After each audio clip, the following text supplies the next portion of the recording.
Hi മക്കളെ, SSLC model exam ഇതാ വരാൻ പോവുകയാണ്. നമ്മൾ അതിൻ്റെ എല്ലാം നല്ല കട്ട പ്രിപ്പറേഷനിലാണ് അല്ലേ.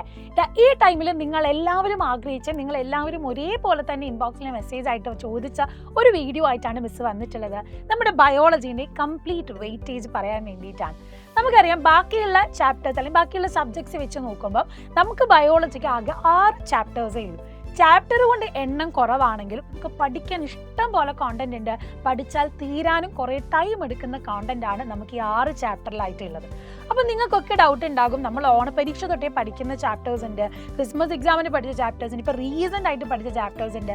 അപ്പം ഏതിനാണ് കൂടുതൽ ഇമ്പോർട്ടൻസ് കൊടുക്കേണ്ടത് മിസ്സേ? ഞങ്ങൾക്ക് ബുദ്ധിമുട്ടുള്ള ചാപ്റ്റേഴ്സും ഈസിയായ ചാപ്റ്റേഴ്സ് ഉണ്ട്. അപ്പം എക്സാം ഓറിയൻറ്റഡ് ആയിട്ട് ഇനി ഞങ്ങൾ പഠിക്കുമ്പോൾ ഏത് ചാപ്റ്ററിനാണ് കൂടുതൽ ഫോക്കസ് കൊടുക്കേണ്ടത്, ഏത് ചാപ്റ്ററിനാണ് ഞങ്ങൾ കൂടുതൽ പ്രിപ്പയർ ചെയ്യേണ്ടത് എന്നുള്ള കുറേ കൺഫ്യൂഷൻസ് ഡൗട്ട് ഒക്കെ നിങ്ങൾക്ക് ഉണ്ടാവും. അപ്പം അത് ഈ വീഡിയോയിലൂടെ നമുക്ക് തീർത്ത് തരാം. എല്ലാവരും വീഡിയോ അവസാനം വരെ കാണണം. വളരെയധികം ഇൻഫോർമേറ്റീവ് ആയിട്ടുള്ള, കാരണം ഗവൺമെൻറ് ഇപ്പോൾ പബ്ലിഷ് ചെയ്തതേ ഉള്ളൂ വെയിറ്റേജ് എല്ലാം കൂടെ അറിയിച്ചുകൊണ്ടുള്ള ഒരു വീഡിയോ എന്ന് പറയുന്നത്. ആൻഡ് നമ്മൾ കണ്ടു സിലബസിൻ്റെ ടഫ്നെസ്സും ഒക്കെ, അടുത്ത വർഷം സിലബസിൽ മാറ്റങ്ങൾ വരാൻ പോകും എന്നൊക്കെ ഉള്ള കുറേ വാർത്തകൾ ചുറ്റും ഇങ്ങനെ പറയുന്നുമുണ്ട്. അപ്പോൾ ആദ്യം തന്നെ നോക്കേണ്ടത് നമ്മുടെ മെയിൻ ഫോക്കസ് ഈ വരുന്ന പബ്ലിക് എക്സാമിലേക്കാണ്. അതിന് മുന്നേ നമുക്ക് ഏറ്റവും കോൺഫിഡൻസ് കിട്ടേണ്ടത് മോഡൽ എക്സാം എഴുതുന്നതിലൂടെയാണ്. അപ്പോൾ പ്രോപ്പറായിട്ട് ഒരു ഐഡിയ എല്ലാ ചാപ്റ്ററും വെച്ച് എഴുതുന്നത് നിങ്ങൾ മോഡൽ എക്സാം എഴുതുമ്പോഴാണ്. അപ്പോൾ ശ്രദ്ധിക്കേണ്ടത് SSLC പബ്ലിക് എക്സാമിന് നിങ്ങൾ ഏറ്റവും കൂടുതൽ ബയോളജിക്ക് ഇമ്പോർട്ടൻസ് കൊടുക്കേണ്ടത് 2ാമത്തെ ചാപ്റ്ററിനാണ്. അതായത് പാർട്സ് ഓഫ് എവല്യൂഷൻ എന്ന ചാപ്റ്റർ. നമ്മൾ എവല്യൂഷൻ പരിണാമത്തെക്കുറിച്ച് പഠിക്കുന്ന 2ാമത്തെ ചാപ്റ്ററിൽ നിന്ന് ഏകദേശം 8 മാർക്കാണ് 40 മാർക്കിൽ ഈ ഒരു ചാപ്റ്ററിൽ നിന്ന് വരുന്നത്. അതായത് നമ്മൾ 100% നോക്കുന്ന സമയത്ത് ഏകദേശം 20%-ഓളം ക്വസ്റ്റ്യൻസ് വരുന്ന ഈ 2ാമത്തെ ചാപ്റ്ററാണ്. ചാപ്റ്ററിന്റെ വലിപ്പം തന്നെ നമുക്കറിയാം, ഏറ്റവും വലിയൊരു ചാപ്റ്റർ തന്നെയാണ്. നല്ല രീതിയിൽ തന്നെ നമുക്കതിൽ കോൺസെപ്റ്റുകൾ, ഡയഗ്രംസ് എല്ലാം പഠിക്കാനുണ്ട്, തിയറീസ് പഠിക്കാനുണ്ട്. ആൻഡ് നിങ്ങൾ ഓൾറെഡി ഓണപരീക്ഷ തൊട്ട് പഠിക്കുന്ന ചാപ്റ്ററും കൂടിയാണ്. അപ്പം നിങ്ങൾക്ക് കോൺസെപ്റ്റ് ഒക്കെ അറിയാമായിരിക്കും, എങ്കിലും അതിൽ നിന്ന് വരുന്ന ക്വസ്റ്റ്യൻസ് നല്ല രീതിയിൽ നമ്മൾ അനലൈസ് ചെയ്ത് പഠിക്കണം, കോൺസെപ്റ്റ് ഡീറ്റെയിൽ ആയിട്ട് തന്നെ പഠിക്കണം. ഇനി 2ാമത്തെ കാറ്റഗറിയിൽ ഒരു സെറ്റ് ഓഫ് ചാപ്റ്റേഴ്സ് ആണ് വരുന്നത്. അതായത് 3ാമത്തെ ചാപ്റ്റർ ആയിട്ടുള്ള ബിഹൈൻഡ് സെൻസേഷൻ, സംവേദനങ്ങൾക്ക് പിന്നിൽ. 4ാമത്തെ ചാപ്റ്ററിൽ നമ്മൾ പഠിക്കുന്ന നമ്മുടെ ഹോർമോൺസിന്റെ chapter, chemo receptors in organisms. അതുപോലെ തന്നെ നമ്മൾ പഠിക്കുന്ന 5ാമത്തെ chapter immunity and health care, ആരോഗ്യം പ്രതിരോധ സംരക്ഷണം. ഈ 3 ചാപ്റ്റേഴ്സിൽ നിന്നും ഓരോ ചാപ്റ്ററിൽ നിന്നും 7 മാർക്കിന്റെ ചോദ്യങ്ങളാണ് വരുന്നത്. അതായത് ഏകദേശം 17% ക്വസ്റ്റ്യൻസ് ഓരോ ചാപ്റ്ററിൽ നിന്ന് വരും. സോ ഈ 3 ചാപ്റ്റേഴ്സും സെക്കൻഡ് മോസ്റ്റ് ഇമ്പോർട്ടൻ്റ് ആണ്. അപ്പം നിങ്ങൾ വേറൊന്നും പഠിച്ചില്ല അല്ലെങ്കിൽ എന്തെങ്കിലും വിടണം എന്നൊന്നും ചിന്തിക്കരുത്. എങ്കിൽ കൂടെ നിങ്ങൾ ഏറ്റവും കൂടുതൽ ആദ്യം കോൺസെപ്റ്റ് സെറ്റാക്കേണ്ടതും മാക്സിമം ചോദ്യങ്ങൾ ചെയ്ത് പഠിക്കേണ്ടതുമായിട്ടുള്ള ചാപ്റ്റേഴ്സ് എന്ന് പറയുന്നത് ചാപ്റ്റർ 3, 4, 5 ആണ്. അത്രയും ബൾക്കി ആയിട്ട് കോൺസെപ്റ്റ് കിടക്കുന്ന ചാപ്റ്റേഴ്സാണ് ഇത് 3ഉം. കുറേ കാര്യങ്ങൾ നമുക്ക് പഠിക്കാനുണ്ട്. ഞാൻ പറഞ്ഞ പോലെ തന്നെ കഴിഞ്ഞ സിലബസിൽ 2 ചാപ്റ്റേഴ്സ് തമ്മിൽ ക്ലബ് ചെയ്ത ചാപ്റ്റേഴ്സും നമുക്കിവിടെ പഠിക്കാനുണ്ട്. അപ്പം അത്രയും കണ്ടന്റ് റിച്ച് ആയതുകൊണ്ട് തന്നെ അത്രയും മാർക്കിന് ക്വസ്റ്റ്യൻസ് വരുന്നുണ്ട്. ഞാൻ പറഞ്ഞല്ലോ, നമ്മൾ ഇനിയുള്ള മാരത്തോൺ ലൈവിലൊക്കെ ഇതിൻ്റെ കോൺസെപ്റ്റുകളും ക്വസ്റ്റ്യൻസും മാക്സിമം ചെയ്ത് പഠിക്കുന്നതാണ്. അപ്പോൾ ആ രീതിയിൽ മാറി വരുന്ന പാറ്റേണിലും നമ്മൾ ചോദ്യങ്ങൾ ചെയ്ത് പഠിക്കുന്നതാണ്. സോ ഈ 3 ചാപ്റ്റേഴ്സിൽ നിന്നും 7 മാർക്ക് വീതം ക്വസ്റ്റ്യൻസ് വരുന്നതുകൊണ്ട് അത്രമേൽ ഇമ്പോർട്ടൻസ് നിങ്ങൾ കൊടുക്കണം.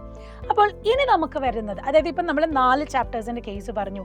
അടുത്തത് നിങ്ങൾ കൂടുതൽ ഇമ്പോർട്ടൻസ് കൊടുക്കേണ്ടത് ജെനറ്റിക്സ് ഓഫ് ലൈഫാണ്. നാളെയുടെ ജനിതകം നമ്മൾ ഫസ്റ്റ് പഠിച്ച ചാപ്റ്റർ കംപ്ലീറ്റ് ജെനറ്റിക്സ് കാര്യങ്ങളൊക്കെയാണ്. അപ്പം ജെനറ്റിക്സ് പഠിക്കുമ്പോൾ നിങ്ങൾ ശ്രദ്ധിക്കണം, ക്രോസ് എന്തായാലും ഒരു ക്വസ്റ്റ്യൻ നിങ്ങൾ എക്സ്പെക്ട് ചെയ്യേണ്ടതാണ്. മെൻ്റലിൻ്റെ ക്രോസ്, മോണോഹൈബ്രിഡോ ഡൈബ്രിഡ് ക്രോസ് എന്തായാലും വരുന്നതാണ്. തിയറീസ്, പ്രോട്ടീൻ ഫോർമേഷൻ കാര്യങ്ങൾ വരുന്നതാണ്, ക്രോമസോംസ് വരുന്നതാണ്. സോ അപ്പോൾ ജെനറ്റിക്സ് ഓഫ് ലൈഫിൽ നിന്ന് നമ്മൾ പറഞ്ഞ പോലെ 6 മാർക്കിനാണ് ചോദ്യങ്ങൾ വരുന്നത്. ഏകദേശം ഒരു 15% ക്വസ്റ്റ്യൻസ് ഈ ചാപ്റ്ററിൽ നിന്ന് വരും. അത് കഴിഞ്ഞ് കഴിഞ്ഞാൽ ലാസ്റ്റ് നമ്മളിപ്പോൾ റീസെൻ്റ് ആയിട്ട് പഠിച്ച ചാപ്റ്ററാണ് ബയോളജി ആൻഡ് ടെക്നോളജി. അപ്പോൾ 5 മാർക്കിനാണ് ക്വസ്റ്റ്യൻസ് വരുന്നത് ഈ ഒരു ചാപ്റ്ററിൽ നിന്ന്. ഇപ്പോൾ ഒരു 12.5% ക്വസ്റ്റ്യൻസ് ആണ് പറയുന്നത്. അപ്പോൾ ഈ ഏറ്റവും ലീസ്റ്റ് മാർക്ക് നിങ്ങൾ എക്സ്പെക്ട് ചെയ്യുന്ന ചാപ്റ്റർ ബയോളജി ആൻഡ് ടെക്നോളജി ആണ്. ബട്ട് നിങ്ങളൊരു കാര്യം ശ്രദ്ധിക്കേണ്ടതുണ്ട്, ഓരോ ചാപ്റ്ററും ഓരോ മാർക്കിൻ്റെ വ്യത്യാസത്തിലാണ്.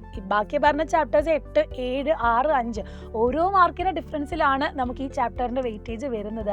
ചുരുക്കി പറഞ്ഞാൽ 6 ചാപ്റ്റേഴ്സും നല്ല രീതിയിൽ വെയിറ്റേജ് ഉണ്ട്. ഒരു 3 മാർക്കോ 4 മാർക്കോ ഒരു ചാപ്റ്ററും നമുക്ക് പറയുന്നില്ല. അപ്പോൾ അത്രയും വെയിറ്റേജ് നിങ്ങളുടെ A+നെ ബാധിക്കുന്ന രീതിയിൽ തന്നെയാണ് ഏതൊരു ചാപ്റ്ററും ഉള്ളത്. കാരണം 40 മാർക്കിൽ 36 മാർക്ക് വേണം നമുക്ക് A+ കിട്ടാൻ. 4 മാർക്ക്. ഇപ്പം നിങ്ങൾ ഇനിയിപ്പോൾ ഒരു ചാപ്റ്റർ പഠിക്കണ്ടെന്ന് വെച്ചാൽ നിങ്ങളുടെ A+ പോകും, ഉറപ്പായിട്ടുള്ള കാര്യമാണ്. അപ്പോൾ ആ ഒരു ഇമ്പോർട്ടൻസ് ബയോളജിക്ക് കൊടുക്കണം. 6 ചാപ്റ്ററിൻ്റെ വെയിറ്റേജ് നമ്മൾ പറഞ്ഞു, പെർസെൻറ്റേജ് നമ്മൾ പറഞ്ഞു. ഈ ഒരു ഇമ്പോർട്ടൻസ് കൊടുത്തുകൊണ്ട് തന്നെ നിങ്ങൾ വെയിറ്റേജ് അടിസ്ഥാനത്തിൽ തന്നെ എക്സാമിൻ്റെ ക്വസ്റ്റ്യൻ പേപ്പർ ചെയ്ത് പഠിക്കണം. നമ്മുടെ മാരത്തോൺ ലൈവുകളും ഇനി വരുന്ന കോണ്ടന്റ് ഷോർട്ട് വീഡിയോസ് നിങ്ങൾ മസ്റ്റായിട്ട് കാണണം. ആ ഒരു പർപ്പസോട് കൂടി ആ ഒരു മോസ്റ്റ് ഇമ്പോർട്ടൻ്റ് ആയിട്ടുള്ള റീസെൻറ്റ് ക്വസ്റ്റ്യൻസ് PYQs ഒക്കെ നോക്കി തന്നെ നമ്മൾ പഠിക്കണം. അപ്പം ടെൻഷനൊന്നും അല്ല വേണ്ടത്. വളരെയധികം നിങ്ങൾ എന്ത് ചെയ്യണം, സിൻസിയറായിട്ട് ഇനിയുള്ള സമയം അത് നിങ്ങൾക്ക് A+ മേടിക്കാൻ കഴിയും. നിങ്ങൾ വിചാരിക്കുന്നതിലും ഏറ്റവും നല്ല ടോപ്പ് ലെവലിലേക്ക് നിങ്ങൾക്ക് ഉയരാൻ പറ്റും. പിന്നെയും കുറേ കുട്ടികൾ കമൻസ് ചോദിക്കുന്നത് ഇനി പഠിച്ചാൽ A+ കിട്ടുമെന്ന് തന്നെയാണ്. പഠിച്ചാൽ A+ കിട്ടും. എങ്ങനെ? പഠിച്ചാൽ മാത്രം. അപ്പം നിങ്ങൾ സിൻസിയറായിട്ട് നിങ്ങളുടെ മനസ്സുകൊണ്ട് ഹാർഡ് വർക്ക് ചെയ്യാൻ ഇനി തയ്യാറാണെങ്കിൽ നമ്മുടെ ലൈവുകളൊക്കെ മിസ്സാക്കാതെ വരിക. ആൻഡ് ഇന്ന് വൈകിട്ടത്തെ 7 മണിക്കത്തെ ലൈവിൽ കംപ്ലീറ്റ് ചാപ്റ്റേഴ്സ് നമ്മൾ സെറ്റാക്കുന്നുണ്ട്. അപ്പോൾ വേഗം ലൈവിലേക്ക് വന്നാൽ അടിപൊളിയായിട്ട് പഠിക്കാം നമുക്ക്. അപ്പം വെയിറ്റേജിൻ്റെ കാര്യം മനസ്സിലാക്കി തന്നെ പഠിക്കുക. കൂടുതൽ കാര്യങ്ങളൊക്കെ ആയിട്ട് നമുക്ക് ലൈവിൽ ഡിസ്കസ് ചെയ്യാം. അപ്പോൾ ഓൾ ദ ബെസ്റ്റ്.